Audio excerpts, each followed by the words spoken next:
આણંદના વેરાઈ માતા વિસ્તારમાં સફાઈ સુરક્ષાનું સૂત્ર મનપા વિસરી. શહેરનો હાર્દસમો વિસ્તાર છતાંય તળાવમાંથી દુર્ગંધ, ગંદકી, ગાયો, કૂતરાનો ત્રાસ અને મોટા ઝાડોમાંથી પસાર થતા જોખમી વીજ વાયરો. વેરાઈ માતા વિસ્તાર એટલે શહેરનો હાર્દસમો ધબકતો વિસ્તાર. અહીં મોટું તળાવ, ચોપાટો, આઝાદ મેદાન, સવારે ભરાતું શાક માર્કેટ અને મંદિરમાં શહેરીજનોની સતત થતી રહે છે અવરજવર.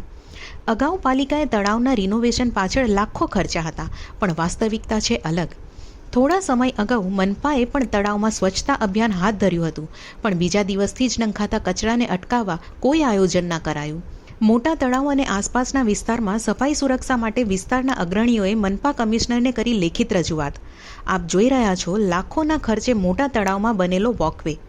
ગંદકી અને ઉગી નીકળેલા ઘાસના કારણે કરેલો ખર્ચ વ્યર્થ થવાનું જોવા મળે છે, પણ નગરજનોને વોકવેની યોગ્ય સુવિધા મામલે તંત્ર કથારે સફાઈ હાથ ધરશે તે જોવું રહ્યું. શહેરની ઓળખ સમાન મોટા તળાવમાં આપ જોઈ રહ્યા છો લીલ અને કચરાના ઢગ, જેની અસહ્ય દુર્ગંધથી આસપાસમાં રહેતા રહીશો માથું ફાટી જાય તેવી દુર્ગંધથી હાલાકી અનુભવી રહ્યા છે. ખરીદારી અને દર્શનાર્થે આવતી ભીડ વચ્ચે ગાયો અને રખડતા કૂતરાઓના હુમલાની ઘટનાઓ પણ ભયનો માહોલ સર્જી રહી છે. મનપાની ઢોર પકડ પાર્ટીએ આ વાતની નોંધ ટપકાવે તે ખરેખર જરૂરી છે.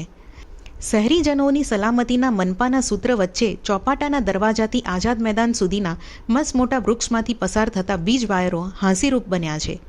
ભારે વરસાદ સહિતના કારણોસર વૃક્ષમાંથી પસાર થતા વીજ વાયરો અકસ્માત સર્જે તે અગાઉ સલામતીના પગલાં ભરવા તંત્ર આળસ ખંખેરે તે આવકાર્ય રહેશે. નવાઈની વાત એ છે કે આ માર્ગ પરની ડીપીનો ઉપરનો ભાગ વૃક્ષોમાં ઢંકાઈ ગયો છે, તો નીચે ફેરિયાઓ જોખમ થઈને પણ હાટડીઓ માંડી રહ્યા છે. હવે દિવાળીની ખરીદારીની આ વિસ્તારમાં ભારે ભીડ જામશે, ત્યારે સૌના આરોગ્ય સહિતના હિતને ધ્યાને થઈને મોટા તળાવ અને આસપાસના વિસ્તારમાંથી ગંદકી હટાવવા મનપાના તંત્ર દ્વારા ઝાડુ અભિયાન હાથ ધરવું જરૂરી બન્યું છે.